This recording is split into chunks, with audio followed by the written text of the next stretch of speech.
This is Film Talk, where we interview the brightest minds in filmmaking 5 days a week. Do you need a great camera for your next shoot? You may want to consider the world's lightest handheld Super 35 digital film camera, Blackmagic's Ursa Mini 4.6K. The Ursa Mini boasts a 4.6K sensor, global shutter, and up to 15 stops of dynamic range. It's perfectly balanced for handheld use and comfortable enough to be used all day long. Scene 1, take 1. Film Talk Nation, we are greenlit for yet another great show. Vanessa Frank here, and I'm excited to bring you our featured guest today, Richard Ramsey. Richard, are you ready for your close-up? Yes, as long as it's shot at like a downward angle. Yes, right. You know exactly what lighting you want. Richard Ramsey is the director and writer of the song, which was theatrically distributed in 2014 by Samuel Goldwyn Films. He is also the artistic director of City on a Hill Productions, a faith-based multimedia company known for Not a Fan, which to date has sold over 1 million units. Richard, it's an honor to have you on the show today. Well, thank you. It's an honor to be part of your show. So, Richard, it's going to be an interesting show because both you and I today have been at the National Religious Broadcasters Convention, which for those in my audience who are not aware of this, it is a crazy, crazy week where all of these faith-based filmmakers and content creators get together to discuss what they want to be achieving over the next year. And it's a little bit like the Cannes Film Festival of the faith-based industry. So if we both sound a little bit blurry, it's because this is like hour 12 of film meetings. Right. But I'm really glad that you could fit this in, and I'm sure it's going to make for a great show. So Richard, I'm obviously, being that I'm a friend of yours, I'm very familiar with your creative path. But for those in our audience who aren't as familiar with your career, I just love it if you could start by sharing how you first got into the film industry. Okay. Well, yeah, I had graduated from the University of Houston with a degree in theater and was intent on pursuing an acting career and was kind of exploring my options there. And at that time, I happened to be attending a church in the Houston area. And the youth pastor came up to me and said, "Hey, I understand you're into theater, and I have a group of students who've been doing some drama stuff, but the guy who's heading that up is moving to Oklahoma. Would you be interested in taking that over?" And I was not. But, I gave the standard kind of canned Christian answer of, "Well, I'll think about it and pray about it." Yes. And that's like the biggest brush off ever. When someone says, I'm just going to go home and pray on that. It's kind of like it's like the Hollywood equivalent of, like, I'll read your script. I'll call you. Yeah. Right. So I was thinking about it, sort of, but, and it did kind of germinate a bit, but I was really reluctant and was leaning heavily towards no.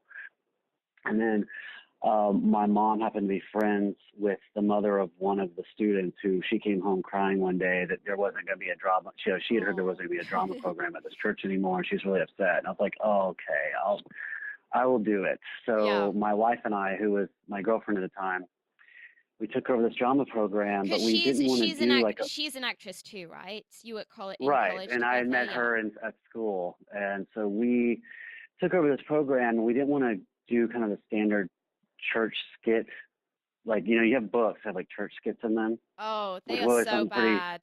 They are so bad. We always thought they were really prescriptive and cheesy, and so we were like, well, let's try writing our own stuff. And so we would direct these plays with these students, and we would write the content for those plays. And they were usually centered around, hey, we're having this big youth event or having a summer camp. We need, skits for every night of the week. So we came up with that. And then one year, due to the lack of performance space that there was going to be at the camp, and then also, and I might date myself here, reality television had just gotten really popular. So the theme for the camp, they wanted parodies of reality TV shows. Yes. So I was like, well, why don't we try making videos? And we did, and they were awful. But that was kind of my... I want to see them at some point. We need to have an evening where you, screen your worst videos. Yeah, and it's humbling to like look back on, but we did these, and that was probably the first time where I really got a taste of the transfer from theater to film, which I always say is kind of like going from PC to Mac. Yes. It's like I'm not the sure whether theatre fundamentals. people would consider that to be a compliment. You know, like Yes, and film I is like Mac and theatre is PC. whichever Yikes. one you like more. Yes. Suit the analogy to yourself. But it was basically the same fundamentals, just different buttons you press and different execution. But that was the first time I was really going, wow, if you want to show someone an object, you don't have to stage like 10 actors so that the audience focal point goes to that. You just put the camera on that thing that you want people to look Yeah. at. That's amazing. And so that just really, and from there we would try to do it bit by bit and just improve. And then one year I was like, I'd really like to, challenge myself, and my wife was feeling the same way. By this point we were married. We wanted to kind of challenge ourselves with like, what's some content where we could entrust to like more accomplished actors. So we did our first short film called Washington's Cross, which is like a 20-minute film that we made for $500, shot on a mini DV, if you remember those. Oh, I do. Yeah, I and think I may still we have got that format in my closet somewhere. yeah. So we got into a film festival in Texas, and then the staff of City on Hill Productions at the time also had a film in the same festival. So I met a couple guys who worked at City on Hill at the time. We struck up a friendship, and we kept in touch over the years. And I eventually joined the staff of City on Hill, making films for different ministries and missions, and then also just helping with sort of the flagship projects that City on Hill was doing at the time, which was like Bible study Yeah. DVD series. It's a hard product to explain really quickly, but and then from there, eventually the song came out as a feature film. So that's kind of my transition from Yeah. theater to film. So I'd love to ask you a question that's kind of a two-part question, but it's really Sure. interesting to me that you have this background of both being an actor and being in the theater.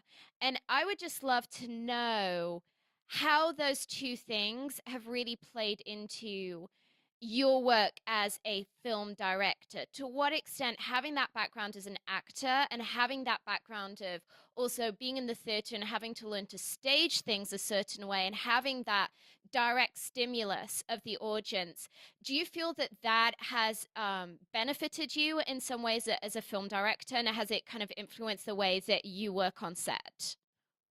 I do. I think one thing from an actor standpoint, when you segue from acting to screenwriting, you're very mindful of what actors are actually going to be able to say.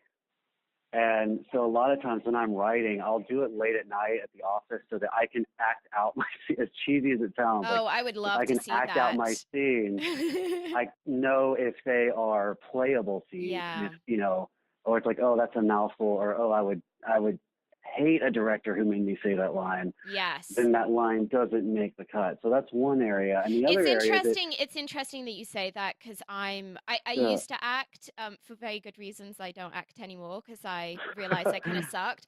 But it's interesting. I find all the time, particularly now that I have a co-writer, us doing this where we'll kind of like we'll debate, like if there's a line that we just don't know if it's going to read the right way, we will kind of play Right. act it out to one another, even if we're doing so in somewhat of a farcical way, just because there's no, in my opinion, there's no quicker route to know whether your dialogue sucks or not than to just kind of sit there and act it out for yourself. Absolutely. And then the other thing, and I think it may sound obvious when this comes out, but having a theater background gives you kind of a flair for the theatrical. In Yes. theater, there's really, and I know there's in film as well, but with theater, it's like there's really a stress on two things that I think have stuck with me. One is details. What are the details? What are you communicating through all the choices you're making at every facet of the production? And then two, there's, I think, theater instilled in me a deep concern for longevity, which is, because with theater, if you're in college doing a play, it's probably because it's a play that has withstood decades Yes. of many productions. It's Shakespeare has, lasted 400 years. And so I'm really wary of things that strike me as kind of a flash in the pan or Yeah. a fad. Like I'm really after things that seem like people will want to watch this in 10 years. I'm not saying my work holds up to that, but that's at least an But aspiration. it's interesting you say that because I've seen your movie, The Song, I think at least 3 or 4 times. And every single time, I was just saying to someone earlier today, what I love about your work is that it has that very rare attribute of standing up to multiple viewings. And I think it makes sense to me what you're saying about the detail aspect of it, because certainly a huge part of that is that there's so much detail to what you do. There's so many Easter eggs that you've embedded into the story and layers, and these characters are so multidimensional that, unlike a lot of movies, particularly a lot of movies in the faith-based sphere, where it's maybe entertaining to watch once, but you certainly wouldn't want to watch twice, I'd happily sit down and Right. watch The Song probably 3 or 4 more times, because it genuinely yeah, there's just that there is that kind of detail that makes it endlessly entertaining and fascinating as a piece of film. Well, thank you so much. I really appreciate that. So I would just love it, Richard, if you could explain to our audience a little bit about this whole area of ancillary product marketing around movies, because um, obviously we know you for your work as the director of The Song, um, but you do have this really significant day job as the creative director of City on a Hill, where you are day in day out working in the area of these kind of tie-in products for the faith-based market. And I think there's a lot of people in our audience that maybe aren't very familiar with the faith-based market from a film standpoint, but maybe have a lot of interest in that, just because right now there's a lot of awareness of how lucrative of a market that can be and how emerging of a market that can be. So I just love it if you could kind of briefly share what you do in that respect at City on the Hill, and how that could possibly, how these ancillary products could possibly help film producers to make a bigger revenue for their movie. Sure. Well, one of the things City on Hill kind of cut its teeth on, so to speak, in the build up to doing a feature film was we've been doing these DVD-based Bible studies. So the idea of it is if you're doing, say, like a small group Bible study for 4 to 6 weeks, um, if you were to buy one of our Bible studies, like say, I'll take Not a Fan as an example, since that's probably the one we're the most well known for. Over 6 episodes or over 6 weeks, you would watch this DVD series, which is a story about a guy who grows in his faith, often to the chagrin of people around him. And in the meantime, that study was based on a book by a pastor in Louisville, Kentucky named Kyle Idleman. And so Kyle's kind of integrated into the story, but periodically he will kind of teach at the camera, kind of in the universe of the story. It's kind of a hard thing to get your head around. I think if you go to notafan.com, you can see like a trailer, and I think Yeah. you'd get a real taste of what we're talking about.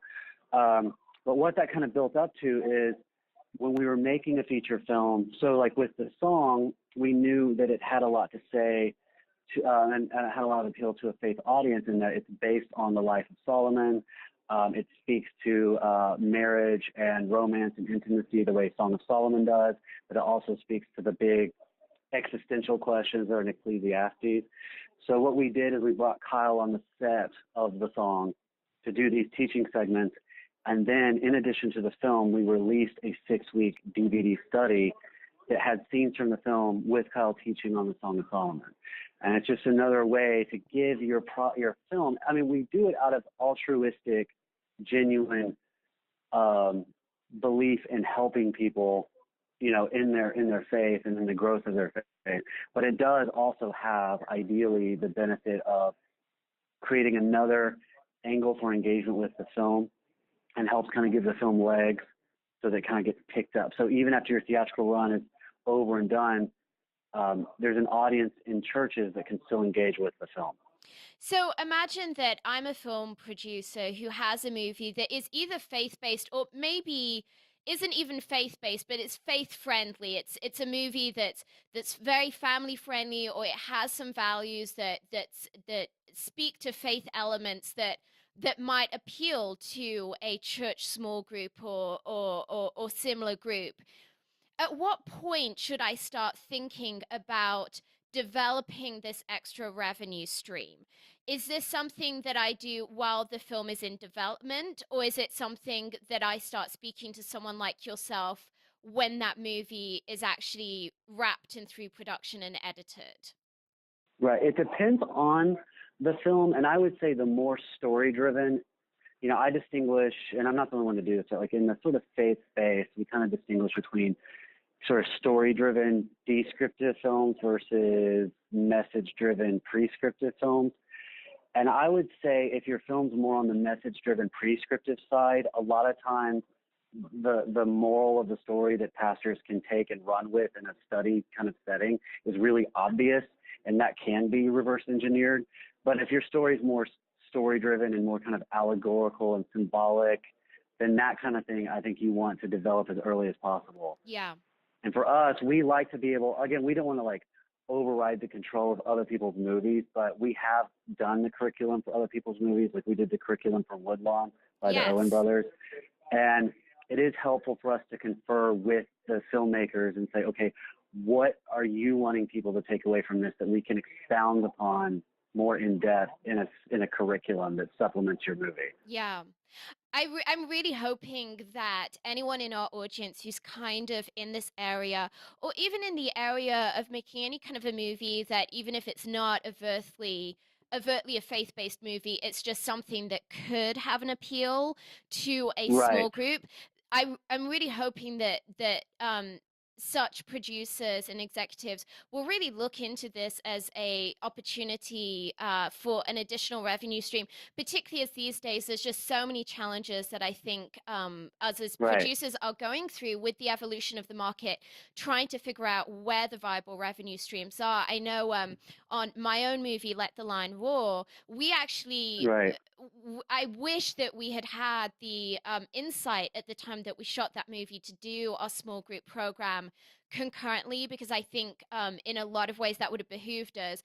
As it is, when I actually got to hear one of your colleagues, Carl Eidelman, discuss this as a potential revenue stream, and the kind of the proverbial light went off on the top of my head, we went and produced our own program.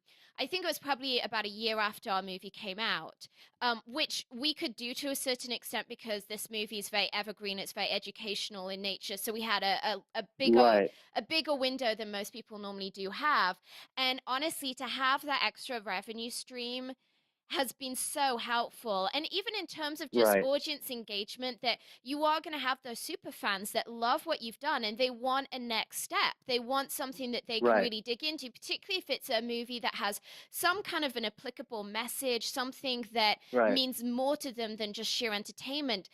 I cannot stress strongly enough what a value that is. And I'm just wondering, for people who maybe are intrigued by this idea, maybe they've never really had this thought before, but they're going, you know what, I could kind of see how my movie could possibly be adapted into like a 6-week study program, and possibly that could be an extra stream of income for my production. How can they connect with you on this? Like, what is City on a Hill's website? City on a Hill, if you go to cityonahillproductions.com, that will, we have all these different addresses that all direct you to the same place. If you do cityonahillproductions.com, that would take you to our main website, and there's contact information there where you can reach out to us. So if a producer is really interested in this idea, maybe they've got a movie that's already scheduled for production and they're thinking, wow, this could be a really great part of my marketing strategy. Is it to where they could reach out to City on a Hill Productions and possibly speak to you guys about you guys coming on board to help with that? Yes, we have done that, and that was pretty much the case with Woodlawn. Like, that was a film the Irwin brothers had been working on, and we're quite a bit of ways in before they approached us, and we were able to do a curriculum for them that actually, even though they had shot the film several months before, we were able to do a curriculum where our on-camera teacher was integrated into the life of their movie, if that makes sense. Wow.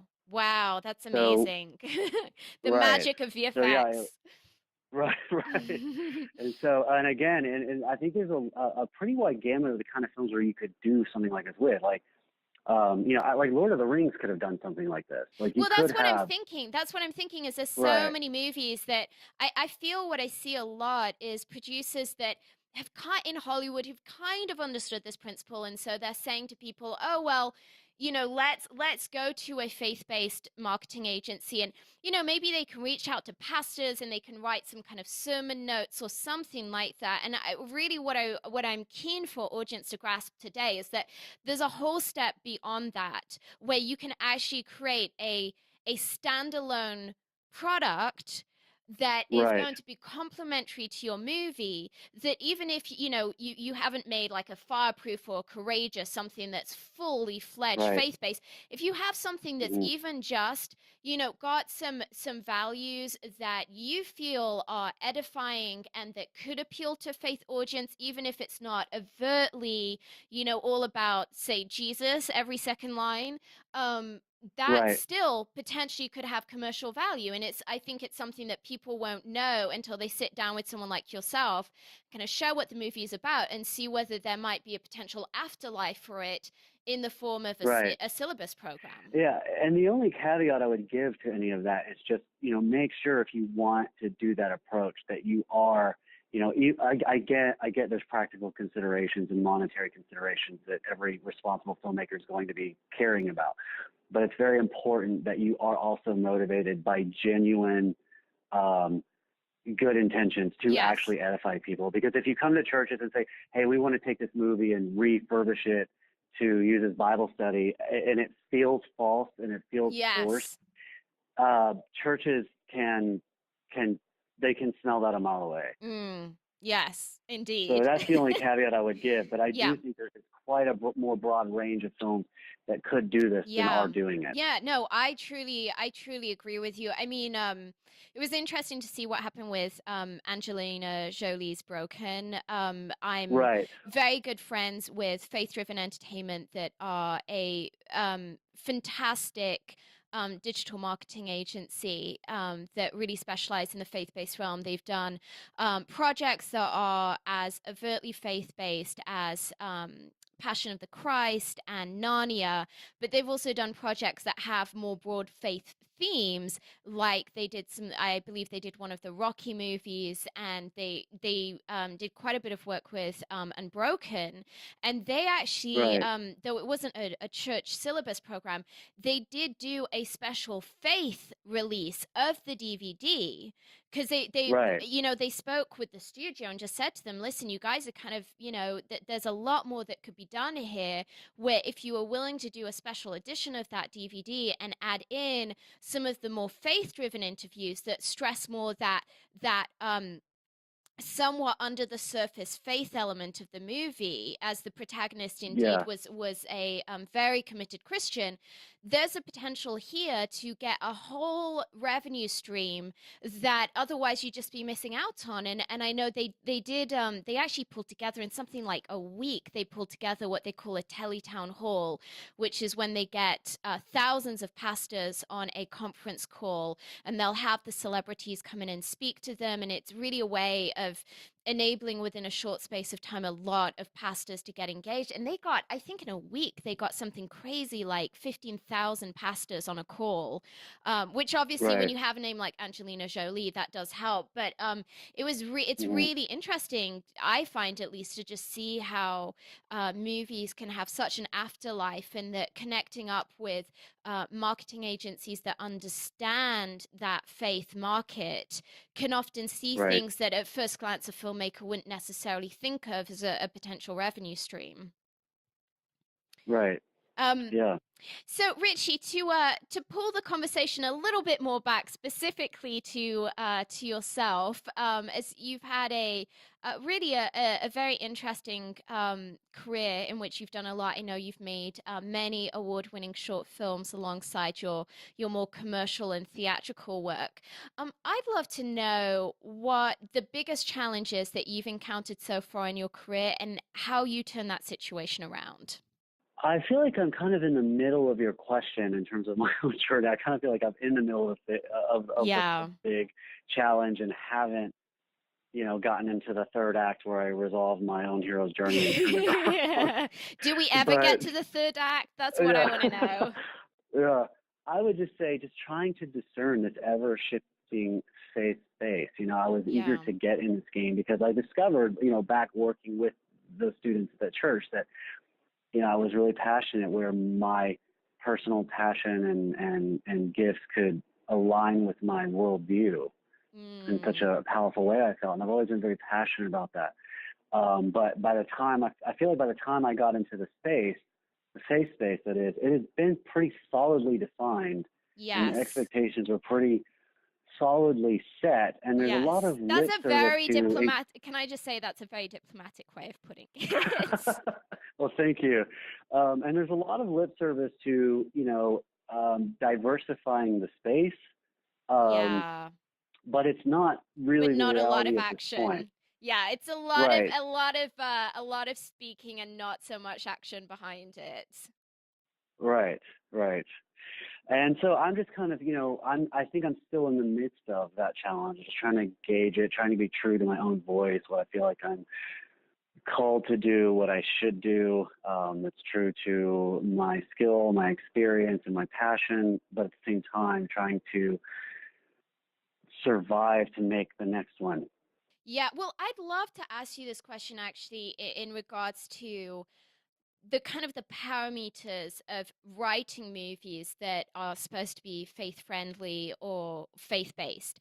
You made this brilliant movie called The Song, which I really would love that those in our audience who haven't yet seen this movie, I would say, guys, please do yourself a favor and go check out this movie because it's delightful. I had the great joy of bringing my parents to the premiere, which was a lot of fun because it was their first ever movie premiere, and it actually came out Oh, it came out the same day as our movie released, oh wow. which was like this incredible double celebration. So we had this like lovely dinner to celebrate our movie, and then we went to your premiere, and it was a lot Oh of fun. wow. Yeah, it was a great amount of fun, and we got to meet some great celebrities there, which was really I think a pretty unique experience for my parents. But all that to say, this movie really is very, very bold in the subjects that it deals with. We see adultery, we see pretty, pretty hardcore drug usage and alcohol abuse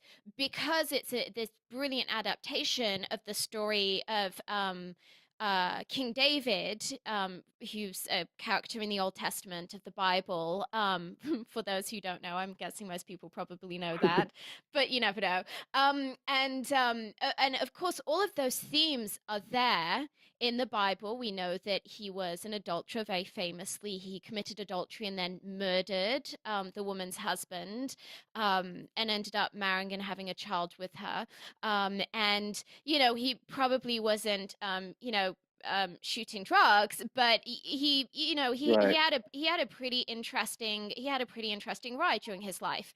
And yet, when you adapt this story to a modern context, I know that there were some real marketing challenges with that, with a faith-based audience that maybe wasn't fully ready for, like they're perfectly willing to go watch Games of Thrones privately at home, but the moment that a movie is supposed to be faith-based, they're going, oh my gosh, we can't have characters doing drugs. We can't have characters committing adultery. This is not what we expect to be seeing on our, on our shelves at our, Right. at Lifeway. So I love, particularly for the writers in our audience that maybe are interested in this emerging field and being able to write content that's going to work commercially in the faith-based realm. What are your thoughts on that? Kind of what did you glean from having this kind of a little bit of a shocking experience of just seeing so many pastors say to you, listen, I'm all for what's in this movie, I just can't get behind it because I can't endorse something that shows people sinning. What Yeah. have you kind of surmised from that? Yeah, it's a tough question. I'll answer the best I can. I feel like, to be honest, the kind of pushback you get on a film like The Song is usually from a very vocal minority. And because they're so vocal, it can actually skew your perception of how many of them there are. Yeah. I think when we actually like get down to it and look at the data, the data doesn't really reveal that people, by and large, rejected the film based on some kind of objectionable content. But I do definitely think there is a very valid point in what you're saying, which is that we kind of have this mentality of like, oh, I'm going to see a faith-based film, so it's kind of like you kind of dress up mentally like I'm going to Yeah, church, it's like you it know? needs to be Bambi without Bambi's mother dying, you know? Like, Right, and it's like, yeah. I can, and your Game of Thrones analogy is valid, and it's like, if you're at work at the office and by the water cooler you hear someone like cussing a blue streak, you may not bat an eye, but if you go to church and your Yeah. pastor were to flip and say a cuss word from the pulpit, you would gasp. Yes. It's that same Yes. kind of double standard. And the other thing too is that the way I just put it is, and this may be pretty abrasive for maybe some people in your audience, but I It's kind of feel okay, like, go I'm for a it. Christian. Mm. I'm a Christian because I believe Christianity is the truth. And I Mm. believe if it's the truth, it's going to overlap with reality. And I Yes, feel like right? my job as a filmmaker is to tell the truth. And if I'm only going to tell the truths that are suitable for the entire family, then I'm really very limited in the truth I can tell. Yes. I do think there are some parameters and lines you have to respect. I think there's some personal lines I won't cross as a filmmaker. Mm. But I would really like to see the space start branching out and valuing truth over sentiment, and Yes. starting to explore Christianity as reality rather than Christianity as escapism. Mm. Oh, that's so good, Richie. You just dropped some amazing truth bombs right there. Thanks. Oh my Thank you. gosh. Yes. I mean, I definitely feel that there's such an irony when you look at just even from an analytical point of view as a writer, regardless of what one personally thinks of the Bible, if one just looks at it objectively, it is full of like the most shocking storylines one can imagine. Right. I mean, honestly, I don't think that I've ever. Most of what you actually read in the Bible, if it was put in Game of Thrones, people would be like, "Whoa, that was a pretty brutal episode." I mean, it's Right. mass murder, like genocides. Right. We've got children having sex with their parents. We've got Right. talking donkeys. I mean, pretty much Yeah. everything is in there you could imagine, other than, may I point out, rock people that have never existed. But other than rock people, there is truly. I mean, when you look at these stories, I continually, be Old Testament or New Testament, I'm reading that book just going, this is, I don't even know, when you see those like children's Bibles, like I just feel like they must Right. have to skip over quite a lot, because there's a lot in the Bible that is most definitely not family friendly. And yet it's that irony of but yet when we make movies, as a writer, when you try and write something that's truthful, it's just like this market seems to have a Right. real trouble swallowing And that. and I actually I tried to do the song out of veneration for the Bible, and just to kind of remind people that David and Solomon didn't live their lives by asking themselves, well, what would make the best character study Yes. in Sunday school 3,000 years from now. Yes. They they were motivated by very primal human things, spiritual things as well. Mm. But I just wanted to I think C.S. Lewis said the point of allegory isn't to hide but to reveal. And I think Yes. you put these Yes. characters in a modern context, and suddenly you go, oh, I hadn't thought about that before, and you see them as people again, rather Mm. than those children's Bible cutouts that you put on a Yes. flannel board. Oh, if you could see, I'm nodding so heavily, I'm about to give myself whiplash. So I would love to know, from a writer standpoint, you did this, I think, really brilliant job of adapting these Bible stories into your movie, The Song.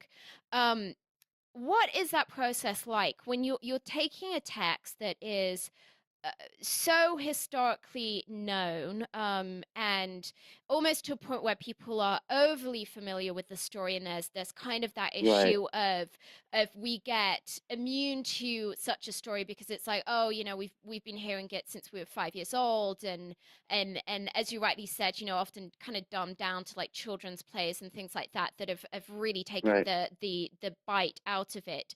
How did you, as a writer, kind of take that step back from that historical text and go through a process of figuring out how to transition and transcend that to the modern era?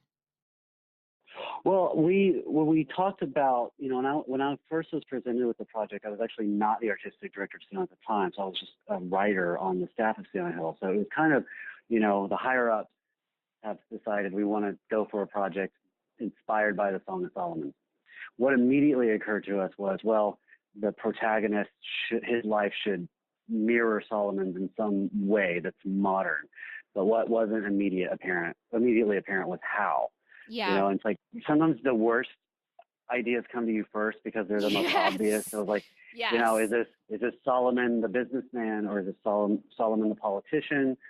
And Oh my gosh. politician was, yeah, I'm and that just like, I'm politician's just cringing problematic. because I'm imagining like most faith-based filmmakers would have been like, yes, he needs to be a politician, It's yeah, Right. I can see what Yeah. you're So like, saying.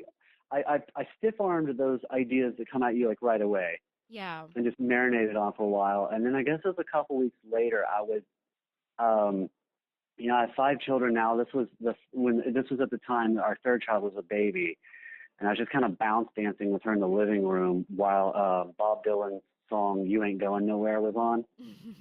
And I'm sitting there, I'm sitting here like dancing with our daughter, just kind of bouncing her, trying to, keep her from crying. And I just had this image hit me because it was actually Marketa Erglova's and Glenn Hansard's cover of that song. And Yeah. so I just kind of had this image in my head of a man and woman on stage together, singing together, and there's chemistry there and stuff like that. And I just thought, I'd really love to do a music-driven movie one day. Mm. And then I was like, it was just like lightning hit me, where the two came together, and then like I guess it was 30 seconds later, I was in the kitchen, with my wife and going, hey, what if this modern Solomon was a singer-songwriter? And what if he actually wrote a love song for his wife, like the Song of Songs, and that's what made him famous? And then once he's famous, he is faced with all the temptations that Solomon was faced with, and at the wealth that gives you no limits to indulging those temptations. Yeah. And so it all just kind of clicked. And so I came back to Ceiling Hill, I think like the next day or 2 days later, and they were like, yeah, we like that idea. And then from there it was, okay, what genre is he in? Because there's some musical genres where whether or not you like them or you like the genre, there's some genres you just don't take seriously as, there's just some genres, like that's not a genre of actual depth. It's just Yeah. fun or whatever. And we were like, Yeah. we want a genre where it's like, it's in the bones, it's in the soul, and you expect to hear something from that music that's like profound or Mm. kind of cuts to the heart.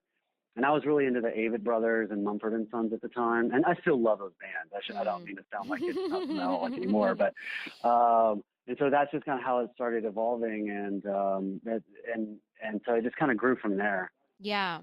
So, did you, I mean, presumably you had to spend a lot of time with the original text, kind of pulling Yes. dialogue inspiration and, Yes, and it was funny. As the project was again originally pitched to me as like a Song of Solomon, but when I read Ecclesiastes, I and some people may have said it was a misstep since we stuck with a very marriage romance driven angle on a lot of the marketing and stuff. But when I read Ecclesiastes, I was like, that's the story. Like yeah. that has a very Song of Songs extremely poetic. I'm really kind of skeptical of any narrative I hear people extracting from Mm. it. I feel like Ecclesiastes has a very discernible narrative of I'm looking for meaning in all the wrong places. Yes. Yeah. No, I totally agree with you. It's so interesting, this whole issue of how one adapts any kind of a novel, but I think it's definitely, I mean, evidently it's a really challenging thing when one's adapting biblical text, is it's if you stray too far from the path of what is well known about that story, then as we've seen on several projects that have happened in the last couple of years, there can just be an incredible backlash from that. And at the Right. same time, you don't want to just go with that first idea because you want to do something that's going to be creative and unique, because otherwise it's kind of like, what's the point, you know? Right. Well, Richard, we're about to enter our final act in which we're going to be getting some of your top recommendations. But before we do so, let's take a brief moment to thank our sponsors. When you're putting together that masterpiece movie, the coloring is a major creative decision. It can make the difference between whether the audience interprets your story as warm, cold, dark, or light, and it can help define the genre of the film. Here's a quick tip. Horror movies tend to have blue tones, romantic comedies tend to have warm tones, apocalyptic movies tend to be grey and washed out, movies in which reality is off kilter tend to have green tones, and action movies tend to feature a lot of teal and orange, particularly in their artwork. The Emmy Award winning Da Vinci Resolve from Blackmagic will help you get that perfect color for your next production. The Da Vinci Resolve 12 combines professional non-linear video editing with the world's most advanced color corrector, so you can now edit, color correct, finish, and deliver all from one system. The DaVinci Resolve is completely scalable and resolution independent, so it can be used on set, in a small studio, or integrated into the largest Hollywood production pipeline. From creative editing and multi-camera television production to high-end finishing and color correction, only DaVinci Resolve features the creative tools, compatibility, speed, and legendary image quality that you need to manage your entire workflow, which is why it is the #1 solution used on Hollywood feature films. Richard, welcome to the final act where you'll be sharing incredible resources and mind-blowing answers. Are you ready? I hope so. It's a lot of pressure. Richard, what's the best advice you've ever received? Oh man, so I've gotten a lot of good advice, but I had this one college professor in particular who had a way of putting it in kind of a pithy way that would stick with you. Yeah. And she would teach I worked under her as her being a director of plays I was in, and then I took a directing class from her. And when we as students would present a scene we had directed for the class, and she would critique it, whenever we would make kind of excuses for why it wasn't up to snuff, or whenever we had to explain why a moment that wasn't clear, and it's actually I was trying to do this, she would have this quip where she would go, well, what are you going to do? Put a note in the program? And, Oh my gosh. and You so, know what? I've literally had that conversation with people so many times, and I'm like, I understand all the caveats, but the problem is the audience isn't. Like, it's not like right, we can stand in front of the theater, the cinema screen, and be like, so guys, we just want you to know we're really sorry the bids are dreadful. You know, it's yes, and it's a yeah. So tough I just that it's a tough lesson to learn as a film yes, director when you realize that even though you know what, it is so not your fault that X, Y, or Z did not work. You know what the right. audience But is you going to be can't thinking when explain they it. watch it. Yeah, it's horrible. I think it's one of Yeah, the toughest things about being a director is that it's so unforgiving, and oftentimes right. there are things that are outside of your control, and those can be the Yeah, things that can define you for years to come, that people on IMDb will be like making nasty comments yeah. about, you know. Yeah, so when I'm on set making decisions, and I mean this with all love, affection, and respect to this particular professor, I hear her going, "What are you going to do? Put a note in the program?" Yeah. Like, if this doesn't work, you don't get to explain it. You don't get to tell people why this wasn't clear, and But so how, and it's like it so sticks Richard, with you. like, how do you live with that? Because honestly, I have to admit, like, that knowledge many Hmm. times on set has driven me, and people they don't get necessarily the weight that you're carrying of how just, that one element that's askew could be Right. something that you're going to be hearing about for years to come. And yet that can, Yeah, I mean, that can make one an absolute tyrant. And I've had times when people have just been like, why are you flipping out right now? And I'm like, you don't understand. Like, I know it doesn't seem like a big deal. It is such a big deal. How do right. you, because you're a really laid back, easygoing guy. Mhm. like, how do you not be a tyrant to people when it comes to those things? I think one thing for me is I have to like trust the people I hired. You know, there's that old Mm, adage that 80%, like with actors in particular, like 80% of directing is casting. So yeah. you cast them for a reason. Hopefully they're doing their job well, and you can generously allow them to contribute to telling your story. That's part of it. And part of it is like you just make mistakes and you just have to live with them. And it's not, you know, I saw the other day where someone said, you know, if I do something, if I create this thing and people like it, great. And if I didn't, it's not a war crime. You know, It can feel it's that way. okay. Candidly, they probably never had to face the firing squad of people being like, why didn't this work? You know, it's just, Right. And I've even found like things, the decisions I've made, like I'll give you an example in the song. Like I thought, okay, you know, with Jed's parents, you know, being like the Solomon and David, like, you know, we made our David character kind of modeled after Waylon Jennings and the outlaw guys.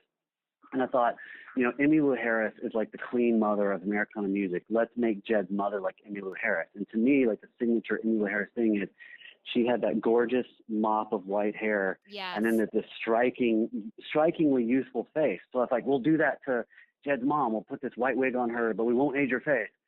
And like all these people were like, "Why didn't you age Jed's mom?" Like because it's supposed to be like Emmylou Harris, and they're like, "Who's that?" But And because I'm you know like, what, you're "Oh, probably yes, because you're so incredibly cultured, Richard, and many of us are like we don't even like we watch a song, we don't even realize some of the genius behind some of your creative decisions. No, for real. I mean, but that was a undoubtedly. moment. That was a moment where it was like, yeah, you're right. You know, Professor Boone, I can't put a note in the program on that. I just have to live Yeah, with, yeah. you know, why didn't I age your face? I think it's particularly difficult on when one is woefully under budgeted. Right, And i- you don't fully trust your cast and crew for good reason because you don't have the best of the best. You have what you right, can afford. And I think that becomes really stressful as a director when you right. know Yeah, inherently that you you even know on set like there's some things that aren't gelling and you can't put that note under the movie to say, hey guys, you have no yeah. idea how far I managed to get a dollar to stretch on this, you know? Right, right. Yeah, and I've done those projects too where you look back on it and you're like, "Oh man, I was so into this thing at the time and now I'm kind of like, "Oh gosh, What was I you know, I'd thinking? be like, yeah, I'd be like biting my nails in the corner having to watch it in a room full of people." But even then though, that process was valuable at not only getting me to learn but to Yeah, no, like exactly. And get me to the next thing. I think that honestly, the thing that frustrates me with audiences is just that people really don't understand that a movie that's made for $500,000 is not going to look like a movie that's been made for 50 or $100 million. And Right, in the same way that if I made a house for like $10,000, it's not going to look like one that cost 2 million. And I think people right, understand that when it comes to architecture or just about anything else, and yet. There's, I think, just a real naivety and an ignorance there from the audience to where, unfortunately, as film directors, we tend to bear the brunt of that, where there's just not an understanding of, hey, if right, you, particularly in the faith-based realm, if you want a movie that's niche enough to be truly according to your standards faith-based, it's not going to hmm get done for $50 million. Like creative, in terms of execution, there are going to be some big compromises. And I think, honestly, I think the faith-based audience tends to be very unreasonable with that, where they're saying, well, we want, like this super, super niche kind of product that, right, only the most kind of like dyed in the cotton Christians are gonna want. And yet we want it to look like a James Bond movie. And I think a lot of us are going, right. well, listen, tell us which one you want, because if you want it to be that much much more big budget movie, then it's you're gonna have to make some compromises on, because we have to broaden the audience on this. Right. So Yeah, and one of the big epiphanies I've had recently too, it just hit me is the price point's the same. You know, whatever you're asking them to pay to see your movie at the theater, Yeah, that's what the theater's going to ask them to pay to see Star Wars. I know. You know, so Wow, it's Richie, a you challenge. just managed to really depress me. Thank you. No, I mean, That's such a I can depressing depress thought. myself sometimes. You'd be amazed. Yes. Well, Richard, if you had just one movie to stake your entire career on, what kind of movie would it be and what talent would you want attached? I've always really had a couple things. I've always really had a soft spot for period pieces. Like I love historical fiction. I love, the Yeah. Napoleonic era, stuff like that. I Mm. even had a weird phase. I don't know if it'll last. I had a weird phase recently where I was like, you know what? I think if every other movie I did had something to do with like the Cold War, Really? I could be happy because I'm just fascinated by this 70-year span of history where this ideology had a third of the globe in its grasp, Yeah. and there's hardly any movies about that. Mm. There's so many incredible stories from that era, and then also I would love. I don't know if I have it in me, but I would love to do. I've been fascinated lately by writers who can create a whole universe, like Yeah. George Lucas with Star Wars, Yes. or Tolkien with Lord of the Rings, or Narnia. Like, what Mm. could I do that? Could I like create whole countries and cultures? And Languages. I've been kicking that around lately.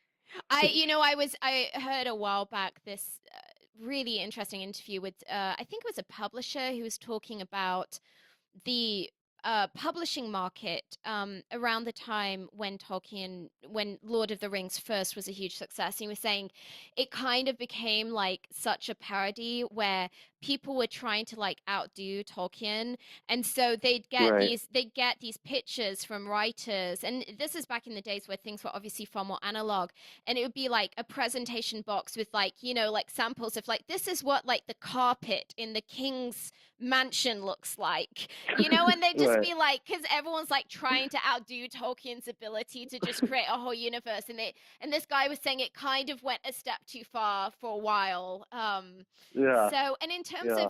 of cast, what would your ideal project look like? Oh, I'm just like I think it again speaks to my theater background, and I love like regal British You like actors who hold up. And I know you like really prestige actors. yeah, like Like you're never you gonna know, be that guy who just casts someone because it's like, oh, they just came off some Disney show and they've got millions of fans. You're not that guy. right. And I really love actors who have like a solid theatrical background that they bring to the Yes. film. So like both of the Fine brothers, Michael Fassbender, Yes. um, Marion Cotillard, all the Downton Abbey cast, The you know, entire Downton Abbey um, cast, we will cast all of right, them. We will find roles for all of right, them. Yes. Yeah, no, right. So I'm I just, totally agree. There's a gravitas I think that comes with particularly those British like Royal Shakespeare Company actors or actors that have come yeah, out of that background of like Lambda or RADA, where it's been like they've been, I was just telling a friend a couple of days ago, I'm fairly sure when it comes to RADA and Lambda, they make you sign a contract, if I'm not wrong, saying while I'm in this school, I will not do any professional work because they're like, hey, it's kind of that kind of like right, Juilliard kind of approach of we are so serious about your training that if you're in right, this, then we are going to lock you in a room for 4 years and you are going to study Shakespeare until you're like sleep it, eat it, breathe it. So, right, which is refreshing in an yeah, era when one can, become an alleged actor just for having been on a reality TV show. right, So, right. um, Richard, if you could recommend a book for our listeners, maybe something that you found really helpful to yourself in your film career, maybe even, I don't know, from your theater background, what would it be and why? I really like Robert McKee's storybook. I It's love really it. helpful. Yeah, And you it's know what? really If great. anyone ever breaks into your home and you're lacking a weapon, under your Second Yeah, Amendment rights, you can pick up story, knock someone over the head with it, and they will not yeah, survive. yeah. And then I would encourage anyone who's interested in the faith-based arena from a storytelling filmmaking standpoint to read anything fictional by C.S. Lewis.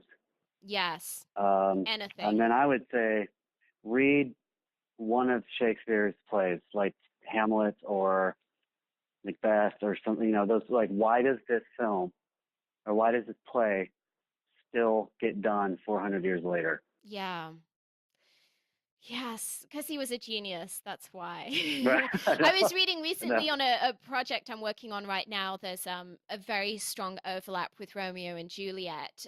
We Hmm. realized, and it wasn't at all intentional. It's like dystopian YA of all things, but we realized, wow, Yeah. it's kind of the Romeo and Juliet story. And so we were looking at the play, and I just had this moment where I just looked at my co-writer and just said, probably a swear word followed by like how I mean what was this guy, what was he fed as a child? I mean, No. it's just his prose is so perfect. If you gave me 100 Yeah. years, I don't think I could come up with a line this Well, good. I've heard the joke that, why was Shakespeare able to write 39 plays?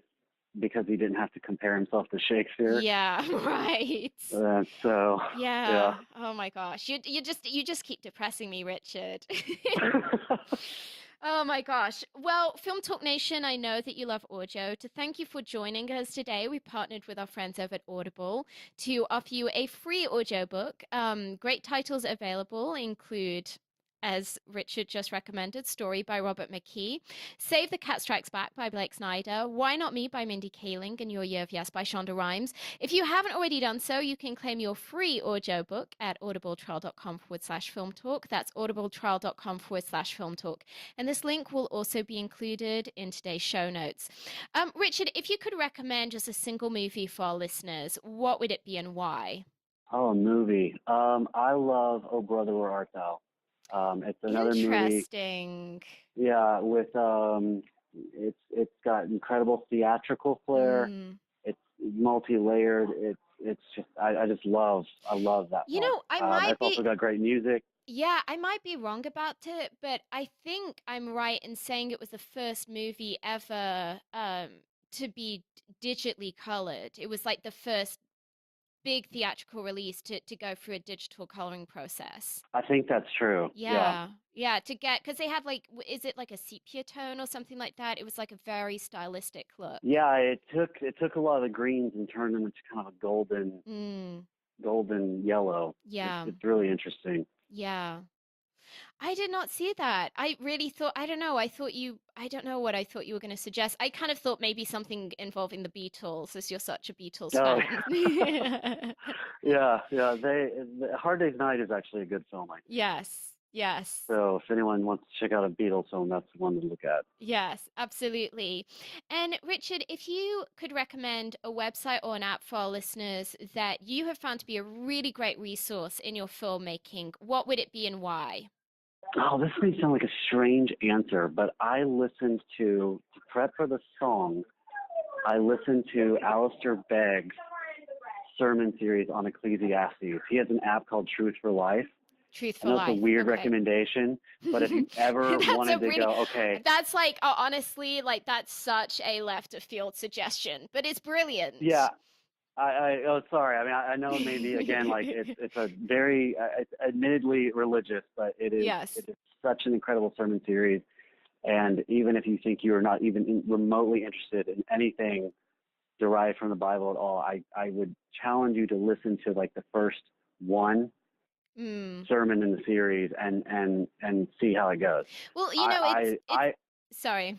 yeah, sorry. I know it's a strange suggestion, but it's what comes to mind right No, now. it's interesting because actually a lot of writers that I speak with will often recommend the Bible as being just a really cool text to look at, even for those who are not of that faith grouping. That Right, just because it is such a interesting collection of stories, so many of right. which are really mythological within our culture, and really have been the basis Mm, of many stories that have been told for thousands of years. And when you look at so many of these stories, you realize that, oh, this is, there's elements of House of Cards in this, or there's right. elements of it. It really is fascinating to realize just Oh how yeah, and yeah. foundational it's After I been. read Ecclesiastes, I saw it everywhere. Yeah. It's amazing how relevant the book stays. And just yeah, real quick, the app is called Truth for Life, and the For life. series is called Chasing the Wind. Okay, So fantastic. Yeah. yeah, And I think, I mean, there's an aspect I would argue that even for someone who is an atheist or who is agnostic, the more that you can understand the point of view of different characters and understand why someone would be driven by their faith or by a certain right, belief, it helps you to get inside the mind of characters that are going to be very important for you to write. And so I think for that reason alone, the more you can expose yourself to these areas of thinking, if you haven't had much of an opportunity to be around a church or to have read the Bible, I think it's just a helpful part of the writer's toolkit as a whole. right. I agree. I agree. So, Richard, it's time for the martini shot. I'm sure you're very glad of this after having had such a long day at NRB. What parting piece of guidance do you want to share with us? Oh man. Another advice I got in college from a different professor was if it doesn't help the play, it hurts the play. And I Mm. think that applies to film. If the choice you're making isn't helping, it's hurting. So lose it. Yes. Oh, I so agree with that. I was having that conversation recently with my co-writer where we're working in this kind of YA dystopian genre, and there's all of this Right. this just bounty of different creative choices one could make. And it can be very easy for people to suggest, oh, wouldn't this be cool? Wouldn't this be cool? Because you're working in a Right. fantasy world where ostensibly just about anything would be possible. And kind of having Right. to have that conversation of saying, listen, we kind of have to whittle down the choices because the problem is it's kind of like going to a buffet where there's all of these different flavors, and the problem is that if you try and eat a little bit of everything, you're gonna end up feeling nauseous. You kind of have to pare down the choices in order for it Yep. to not just feel like too much. Right. Exactly. Well, Richard, thank you so much for that advice. That was brilliant. And I know it's advice that I'm going to be taking to heart in the next few days.